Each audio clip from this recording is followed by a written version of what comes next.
கட்டிடங்களுக்கு இணையாக அது வந்து தரம் உயர்த்த வேண்டும். இப்போ நம்ம பேசுகிற அவை கூட ஹெரிட்டேஜ் பில்டிங்ஸ், அதாவது காலத்தால் அழியாத புகழ்பெற்ற ஆங்கிலேயர் காலத்து கட்டிடங்கள் மற்றும் பல்வேறு ஹெரிட்டேஜ் பில்டிங்ஸ் தமிழ்நாடு முழுக்க இருக்குது. இதை எல்லாத்தையுமே பாதுகாத்து அதை வந்து ஒரு பொக்கிஷமாக ஆக்க வேண்டியது ஒரு அரசின் கடமை. இப்போ நாங்கள்லாம் வெளிநாட்டுக்கு நம்ம போகும்போது அங்கெல்லாம் கேசல்ஸ்ன்னு சொல்லுவாங்க.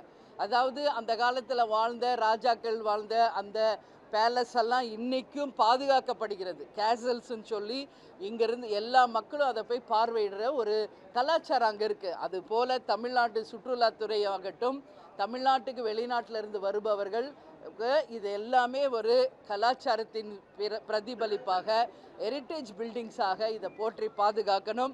நம்மளுடைய கார்ப்பரேஷன் ஆஃபீஸ் ஆகட்டும், நம்மளுடைய ரயில்வே ஸ்டேஷன் ஆகட்டும், அதுபோல் தமிழ்நாடு முழுக்க இருக்கின்ற அனைத்து ராஜா காலத்து கட்டிடங்கள், ஆங்கிலேயர் காலத்து கட்டிடங்கள், கோட்டைகள் அத்தனையும் பாதுகாக்கப்பட வேண்டும் என்பதை இன்றைக்கு என்னுடைய உரையிலே நான் பேசியிருக்கிறேன். அதே போல் இன்றைக்கு நம்ம மனித மேம்பாட்டு பற்றி பேசுகிறப்போ நம்மளுடைய எண்ணூர் துறைமுகத்தில் வந்து அந்த கழிவுகள் கலந்ததுனால பல மீன்கள் டன் கணக்கில் இறந்துருக்கு. எனவே இன்றைக்கி வந்து அந்த கழிவு நீர்களை அகற்றி அங்கு வாழும் உயிரினங்களை காக்க வேண்டியது ஒரு அரசினுடைய கடமை. அந்த வகையில் வந்து அங்கே எந்தெந்த கம்பெனியெல்லாம் வருதுன்னா HDCL வந்து இந்துஸ்தான் ஆயில் எக்ஸ்ப்ளோரர் கம்பெனியும், சாதார் மாலா, பாரத் மாலா போன்றவை, இந்தியன் ஆயில் ரெஃபைனரிஸ், இந்துஸ்தான் ரிஃபைனரிஸ், இது போன்ற இண்டஸ்ட்ரீஸ்னால நம்மளுடைய கடல் சார்ந்த உயிரினங்களுக்கு பாதிப்பு வருது. இன்றைக்கி கடலூர் மாவட்டத்தில் நடக்கின்ற அந்த ஹிந்துஸ்தான் ரிஃபைனரிஸை பற்றி தான் இன்றைக்கி வந்து பேசுனாங்க. அப்போது என்னுடைய கருத்து வந்து இன்றைக்கி பதிய வைக்கிறேன். நிச்சயமாக கடல்சார் உயிரினங்களை காப்பாற்ற வேண்டியது ஒரு அரசின் கடமை. நிச்சயமாக அதற்கு வந்து பாதிக்கப்பட்ட அந்த நிறுவனங்களிலிருந்து உரிய சன்மானத்தை வாங்கி தர வேண்டும் என்பதையும் இன்றைக்கி சொல்லியிருக்கேன். அது மட்டும் இல்லை, இன்றைக்கி ஹைட்ரோ கார்பன் போன்ற திட்டங்களால் நம்மளுடைய விவசாய நிலங்கள் பாதிக்கப்படுது. இதுவும் நிச்சயம் காக்கப்பட வேண்டும். அதுபோல் இன்றைக்கு மற்றபடி நம்ம பார்த்தோம்னா இன்றைக்கு வந்து விளையாட்டுத்துறையை பற்றி நாம் பேசியிருக்காங்க. விளையாட்டுத்துறையில் வந்து எல்லா ஸ்டூடெண்ட்ஸும் விளையாட்டில் வரணும் அப்படின்றத நான் பதிய வச்சுருக்கேன். ஏன்னா இன்றைக்கி போதை கலாச்சாரத்தில் இளைஞர்கள் போகும்போது அவர்களை ஒழுங்குபடுத்தணுன்னா விளையாட்டுத்துறை மிக மிக முக்கியம். ஒரு கல்வியோடு சேர்ந்து விளையாட்டும் எந்த ஒரு மாணவன் பயில்கிறானோ அந்த கிரவுண்ட்லேயே அவங்களுக்கு அந்த ஒழுக்கம் வந்துடும். ஒரு NCCயில் சேருங்க, ஒரு ஸ்கவுட்டில் சேருங்க, ஒரு விளையாட்டுத்துறையில் சேருங்க, நாட்டு பற்றை பற்றி ஸ்கூல்ல இருந்து டீச் பண்ணுங்க. அப்போது அந்த மாணவன் நிச்சயமாக ஒரு நல்ல சிட்டிசனாக, ஒரு நல்ல உதாரணமாக இந்த நாட்டுக்கு இருப்பான் என்பதை நான் சொல்லியிருக்கிறேன். இன்றைக்கி கோயம்புத்தூர்லேயும் நடந்த இந்த கொலைகள், அமுதன் தனுஷ் கொலைக்கு பின்னால் மது தான். இன்றைக்கி நடக்கின்ற பாலியல் வன்கொடுமைகளுக்கு பின்னால் மதுவும் கஞ்சாவும் தான் இருக்குது. நிச்சயம் இது ஒழிக்கப்பட வேண்டும் என்பதை இன்றைக்கி இளைஞர் மற்றும் விளையாட்டுத்துறை சார்பாக பேசும்போது நான் சொன்னேன். நானே ஒரு நேஷ்னல் அத்லெட் என்ற முறையில் அந்த விளையாட்டு எந்த அளவு ஒரு மாணவனுக்கு முக்கியம் என்பதை இந்த நேரத்தில் நான் வந்து அதை சொல்லியிருக்கிறேன். அதே மாதிரி நெடுஞ்சாலைத்துறையில் இருக்கின்ற சாலைகள், இன்றைக்கி நீ எல்லாருமே 2 வீலர்ஸில் போகிறவங்களுக்கு தெரியும் எந்த அளவு ரோட்ஸ் பேடாக இருக்குது. அது நாட் ஒன்லி த நெடுஞ்சாலைகள் மட்டும் கிடையாது, ஒவ்வொரு நகர சாலைகள், அதே போல் பேரூராட்சி ஊரக சாலைகள் வரைக்கும் தமிழ்நாடு முழுக்க சாலைகள் மிக மோசமாக இருக்குது. அதுக்கு கட்டாயம் அரசு கவனத்தில் கொண்டு சாலை மேம்பாட்டை உறுதி செய்யணும். எங்கெல்லாம் விபத்துகள் அதிகம் நடக்குதோ அங்கெல்லாம் உரிய பாதுகாப்பை மக்களுக்கு தர வேண்டும் என்பதையும் சொல்லியிருக்கேன். பழுதடைந்த வாகனங்களை அப்புறப்படுத்தணும். அதே மாதிரி நம்ம எல்லாரும் போகிறோம், பிரிட்ஜஸ் எவ்வளோ செலவு பண்ணி கட்டியிருக்காங்க. அந்த பாருங்கள், வேர் விட்டு ஆலமரம் அது எல்லாம் முளைச்சிக்கிட்டு இருக்கு. எல்லா பிரிட்ஜஸ்லையும் நானும் பார்த்துருக்கேன். ரொம்ப வேதனைப்படுவேன். எல்லாருக்கும் அந்த உணர்வு இருக்குன்னு நான் நினைக்கிறேன். நாட்டு மேல் பற்று இருக்கிற அனைவருக்கும் நிச்சயம் அந்த உணர்வு இருக்கும் என்பதில் மாற்று கருத்து இல்லை. ஸோ இதவும் நான் பதிய வச்சுருக்கேன். பிரிட்ஜ் கட்டுறது பெருசு இல்லை, அதை மெயின்டைன் பண்ணுங்கள். அதில் வந்து இன்றைக்கி ஆலமரம் வேப்ப மரம் முளைச்சி அப்புறம் என்ன ஆகும்? அந்த பாலம் விழுகின்ற ஒரு நிலை வரும். அதனால் இப்போவே முளையிலே கிள்ளி எறியணும் என்பதையும் நான் இன்றைக்கி பதிய வைத்திருக்கிறேன். அது போன்ற என்னுடைய உரைகளை எல்லாமே சொல்லியிருக்கேன். லைவில் நீங்களும் பார்த்துருப்பீங்க. வேறு எதுவும் நீங்கள் கேட்கணுன்னா கேளுங்க. ஆமாம் ஆமாம் இல்லை இல்லைங்க, சரி இல்லை, நீங்கள் ஆஸ் எ ப்ரெஸ் இல்லை, நான் உங்களை கேட்குறேங்க, என்ன தீர்வு? ஃபைனலுக்கு நான் வந்துட்டேன். சொல்கிறோம் சொல்லிக்கிட்டே இருக்கோம், சட்டங்களை விதிக்கிறோம், தண்டனை கொடுக்குறோம், பட் தீர்வு நடக்கலையே. 4 நாளில் 10 குழந்தைகள் பாலியல் வன்கொடுமை பண்ணப்பட்டிருக்காங்க. எல்லாம் 4 வயசு, 2 வயசு, 5 வயசு, 9 வயசு குழந்தைங்க. அவங்க ஒன்றும் பெரிய பொம்பளைங்கள்லாம் கிடையாது, சின்ன பச்சிளம் குழந்தைகள். எல்லார் வீட்லேயும் பொம்பளை பிள்ளைங்க இருக்காங்க, எல்லார் வீட்லேயும் பெண்கள் இருக்காங்க. அப்போ அந்த குடும்பத்துக்கு நடந்தது நம்ம குடும்பத்தில் நடந்தால் இன்று ஜஸ்ட் கொஞ்சம் திங்க் பண்ணி பாருங்க, யாராவது ஒத்துக்குவாங்களா? ஒரு பெண் தலைவியாக ஒட்டுமொத்த பெண்கள் சார்பாக நான் சொல்கிறோம், மயிலே இறகு போடு கெஞ்சிக்கிட்டு தான் இருக்கோம். ஆனால் இறகு போடுதா மயில்? வழியில் போட்டு இழுத்து ஒடுங்கினா தான் முடியும் அப்படின்ற நிலைக்கு கொண்டு போவது யார்? அதனால தான் நான் சொல்கிறேன், ஃபைனல் இதுக்கு என்னன்னா என்கவுண்டர் தான் அப்படின்றத நான் பல இடங்களில் சொல்லியிருக்கிறேன். இன்னைக்கு சட்ட சபையிலையும் அதை நான் பதிய வச்சிருக்கேன்.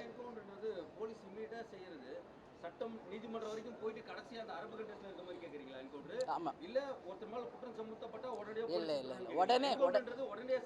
இல்ல நான் என்ன சொல்றேன், இல்ல ஏற்கனவே வந்து கோயம்புத்தூர்ல இது நடந்திருக்கிறதுங்க, என்கவுண்டர் செய்யப்பட்டிருக்கிறார்கள் என்பதற்கு உதாரணம் இருக்கு சைலேந்தர் பாபு அவர்கள். நான் என்ன சொல்றேன், உடனே தெரிஞ்சோடனே சுடுறது இல்லை, தீர விசாரிங்க. அப்படிதான் இதுதான் உண்மை என்றால் அரபு நாடுல மாதிரி ஒரு கொஞ்சம் பேர் நீ பனிஷ்மெண்ட் கொடுத்து பாருங்களேன், அதுக்கப்புறம் இது எங்கேயாவது தொடருதான்னு மட்டும் நீங்கள் பாருங்கள். ஒரு ஆய்வுக்கு உட்படுத்துங்கன்னு தான் நான் கேட்டுக்கிறேன். ஒரு ஆய்வுக்கு உட்படுத்துங்க. இன்றைக்கி கரூரில் ஒரு பாட்டி நான் பார்த்தேங்க அன்றைக்கி டிவியில், உண்மையில் நான் சொல்கிறேங்க, அன்றைக்கெல்லாம் நான் கண்ணீர் விட்டு அழுதுருக்கேன் வீட்டில். அந்த அம்மா தொடர்ந்து ஒரு வருஷமாக அந்த ஆளுக்கு எச்சரிச்சுக்கிட்டே இருக்காங்க, வேண்டாம் இந்த மாதிரி செய்யாத.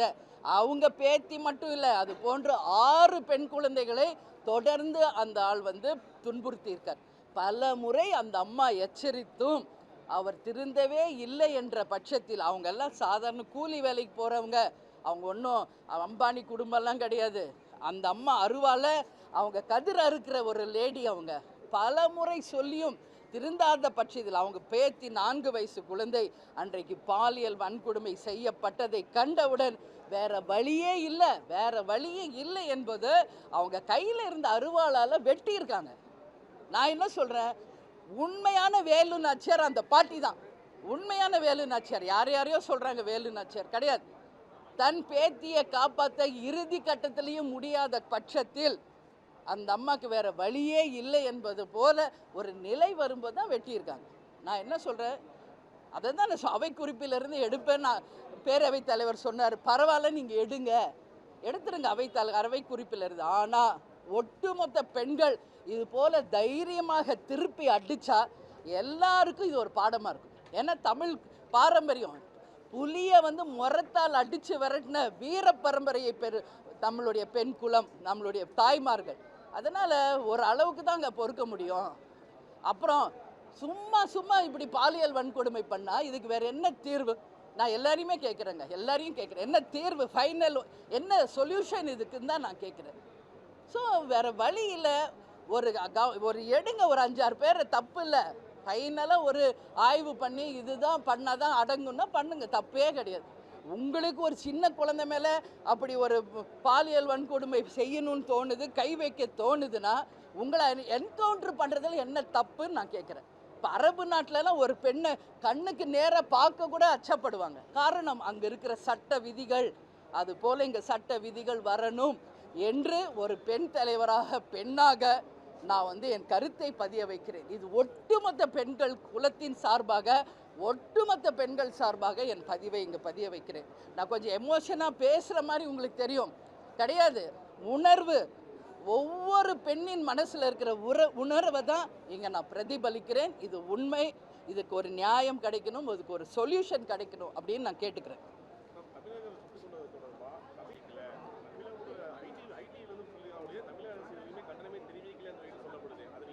யாருங்க? இந்த அமுதன் அண்ட் தனுஷா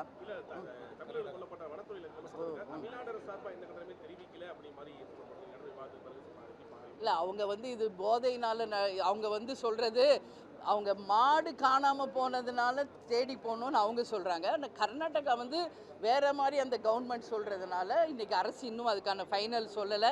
பட் நம்ம இதெல்லாம் பார்த்துக்கிட்டு இருக்கோம் பல ஆண்டுகளாக. செம்மரக்கட்டையை வெட்ட போனதுனால தமிழர்கள் இன்னைக்கு ஆந்திராவில் வெட்டி கொல்லப்பட்டிருக்கிறார்கள். கேப்டன் நேரடியாக சென்று அந்த 10 குடும்பத்துக்கும் நேரடியாக உதவி செஞ்சார். ஒரு வீட்டுக்கும் நேராக போனார் கேப்டன். ஒவ்வொரு வீட்டுக்கும் போய் அவங்க ஆழ்ந்த துக்கத்தில் கலந்துக்கிட்டு அன்னைக்கு அவங்களுக்கு எங்களால் முடிஞ்ச உதவியும் நாம் பண்ணிட்டு வந்திருக்கோம். அது மட்டும் இல்லை, இன்றைக்கி இலங்கைக்கு போகிறாங்க மீனவர்கள், சுட்டு கொல்றாங்க.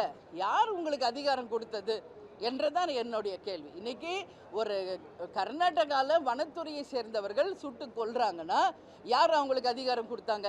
அப்படியே சுட்டாலும் முழங்காலுக்கு கீழே தான் சுடணும்னு ஒரு விதி இருக்குது. அவங்க அது வந்து நிச்சயம் திட்டமிட்டு படுகொலை செய்யப்பட்டிருக்காங்க என்பதுதான் தேமுதிகவினுடைய கருத்து. பக்கத்தில் கொண்டு வந்து ஷூட் பண்ணியிருக்காங்க. இது வன்மையாக கண்டிக்கக்கூடிய ஒரு விஷயம். இதுக்கு யார் சப்பக்கட்டு கட்டினாலும் அதை நாம் தமிழர்கள் ஏற்றுக்க மாட்டாங்க. இன்றைக்கி ஒரு விஷயத்துக்கு நீ வந்து கொலை தான் பண்ணுறீங்கன்னா அதுதான் தீர்வுன்னா அப்புறம் என்ன இருக்குது இங்கே நாட்டில்ன்னு நான் கேட்குறேன். அவங்க எதுக்கு போனாங்க? மாடு தேட போனாங்களா, இல்லை மரம் வெட்ட போனாங்களா? கவர்மெண்ட் சட்டம் இருக்குது, அங்கே நிறுத்துங்க, கோர்ட்டு முன்னாடி அவங்க முடிவு பண்ணட்டும். நீங்கள் யார் அதை முடிவு செய்ய? ஒரு உயிரை பறிக்கும் அதிகாரம் யாருக்கும் கிடையாது. யார் உங்களுக்கு அதிகாரம் கொடுத்தா? நிச்சயம் கவர்மெண்ட் இதில் வந்து ரொம்ப ஸ்ட்ராங்காக டிசிஷன் எடுக்கணும். கர்நாடகா முதலமைச்சர்கிட்ட பேசணும். 19, 20 மாநில முதலமைச்சர்கள் இங்கே நம்ம ஈசிஆரில் வந்து ஒரு மீட்டிங் இருக்குன்னு உயர் திரு அமித்ஷா அவர்கள் தலைமையில் அதுக்கு எல்லா மாநில முதலமைச்சர்களும் இங்கே வரப்போகிறதா ஒரு தகவல் இருக்குது. அப்படி வரும் பட்சத்தில் நிச்சயமாக நமது முதல்வர் அவர்கள் கர்நாடகா முதல்வரிடம் இதை பற்றி பேசி அந்த குடும்பங்களுக்கு நல்ல தீர்வு வரணும். இனி இது போன்ற நிகழ்வுகள் எந்த மாநிலத்திலும், அதாவது ஆந்திராவாக இருக்கட்டும், தெலுங்கானா இருக்கட்டும், கேரளா இருக்கட்டும், கர்நாடகா இருக்கட்டும், இலங்கையாக இருக்கட்டும், ஒரு மனிதனை சுட்டு கொல்லும் அதிகாரம் யாருக்கும் கிடையாது.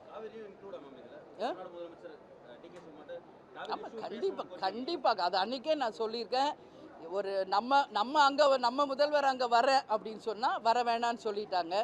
இங்கே வரதா இருக்குது, அது வராங்களா இல்லையான்றது சரி. அது வந்தால் நிச்சயமாக காவேரி விஷயத்தையும் இந்த 3 பேர் படுகொலை செய்யப்பட்டதற்கும் DK சிவகுமார் கிட்ட நம்மளுடைய முதல்வர் விஜய் அவர்கள் நிச்சயமாக இதை பற்றி ஆணித்தரமாக பேசி ஒரு தீர்வு காண வேண்டும் என்பதுதான் தேமுதிகவின் நிலைப்பாடு. நன்றி.